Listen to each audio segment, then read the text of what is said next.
ശാന്തിയും പകർന്നിടാനായി ഞങ്ങളിലെന്നും കൃപ ചൊരിയൂ. കനിവിന്റെ കാതലാം കാരുണ്യക്കടലേ, കൈകൂപ്പി ഞങ്ങൾ വണങ്ങിടുന്നു. സ്നേഹം നിറഞ്ഞ വിദ്യാർത്ഥികളെ, പ്രിയ സഹപ്രവർത്തകരെ, ഇന്ന് നമുക്കറിയാവുന്നതുപോലെ വിദ്യാരംഗം കലാസാഹിത്യവേദി, അതുപോലെ തന്നെ വിവിധ ക്ലബ്ബുകളായ science, social science, mathematics, work experience, ഈ ക്ലബ്ബുകളുടെ എല്ലാം സംയുക്തമായ ഉദ്ഘാടനം നമ്മൾ ഇന്ന് ഔപചാരികമായിട്ട് നടത്തുന്ന ദിവസമാണ്. സമ്മാനങ്ങളൊക്കെ വളരെ വലിയ പുരസ്കാരങ്ങൾ സ്വന്തമാക്കിയിട്ടുള്ള വ്യക്തിയാണ്. ഏറ്റവും ലേറ്റസ്റ്റ് ആയിട്ട് ലഭിച്ചത് കാർട്ടൂണിലാണ് അദ്ദേഹത്തിന് അവാർഡുകൾ ലഭിച്ചത്. പ്രസിഡന്റ് അനിൽ കന്നഡ, അതുപോലെ അധ്യാപകരെ, വിദ്യാർത്ഥികൾ, ഇന്ന് ഇവിടെ നടത്തപ്പെടുന്ന ഈ ചിത്രകല വിദ്യാരംഗ കലാവേദിയുടെയും വിവിധ ക്ലബ്ബുകളുടെയും ഉദ്ഘാടനമാണ് ഇവിടെ നടത്തപ്പെടുന്നത്. പ്രിയപ്പെട്ട രാജേഷ്, മറ്റ് എൻ്റെ മുമ്പിലിരിക്കുന്ന കൊച്ചു കൂട്ടുകാരെ, ആദ്യം തന്നെ ഞാൻ നിങ്ങളോട് എല്ലാവരോടും ഒരു ക്ഷമ ചോദിക്കുകയാണ്. കാരണം സിസ്റ്ററോട് ഞാൻ പറഞ്ഞു, രാജേഷ് സാർ എന്നെ അറിയിക്കാനിട്ടോ എന്നെ ഓർമ്മപ്പെടുത്താനിട്ടോ ഒന്നും ആയിരുന്നില്ല. ഇപ്പോൾ തന്നെ സാർ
എന്തുകൊണ്ടാണ് വിവിധ ക്ലബ്ബുകൾ ഈ സ്കൂളിൽ പ്രവർത്തനം ആരംഭിക്കുന്നത് എന്ന് നമ്മൾ ആലോചിച്ചിട്ടുണ്ടോ?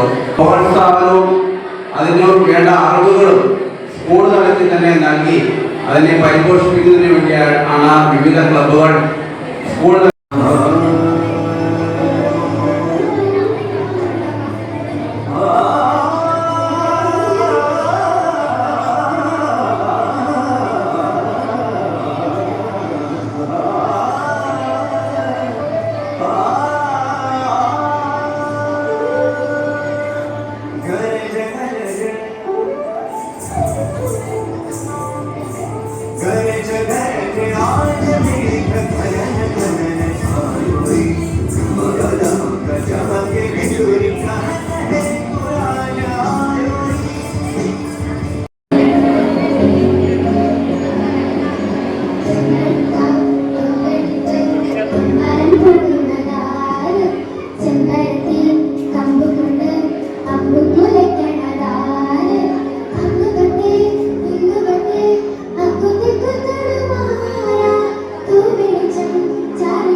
എന്തൊരു ചേരാണ് നെഞ്ചിലെ നേരാണ് എന്റെ കിഴവാണ് എന്തിനും നീയാണ്.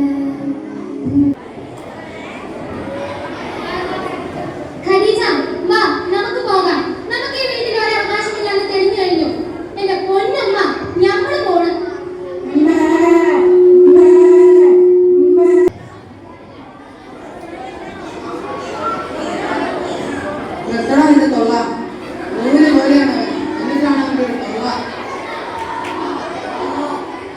Thank you.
മികച്ച ഒരു കലാകാരനെ നമ്മുടെ ഈ ക്ലബ്ബുകളുടെ ഇനാഗുറേഷനായിട്ട് കൊണ്ടുവരാൻ സാധിച്ചതിൽ ഞങ്ങൾക്ക് സന്തോഷമുണ്ട്. എൻ്റെ പ്രിയ സുഹൃത്തു കൂടിയായ രാജേന്ദ്രൻ കത്ത സാറ് ധാരാളം അവാർഡുകൾ വാങ്ങിയിട്ടുണ്ട്. നിരവധി പരിപാടികളിൽ ഞങ്ങൾ ഒന്നിച്ച് പങ്കെടുത്തിട്ടുണ്ട്.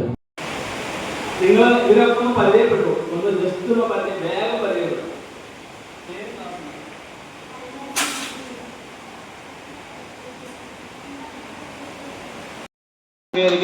ഏറ്റവും ഡാർക്ക് ആഷ് ഈ പറഞ്ഞ പോലെ ഡള്ള് കളറായിരിക്കും, അതേ ബ്രൈറ്റ്നെസ് ഉള്ള കളറായിരിക്കും ഉപയോഗിക്കുക. എന്താ ബ്രൈറ്റ്നെസ്? എന്താ കാരണം? ഒരു മരത്തിന്റെ മുകളിൽ എപ്പോഴും പ്രകാശം ഉണ്ടാവും അല്ലേ?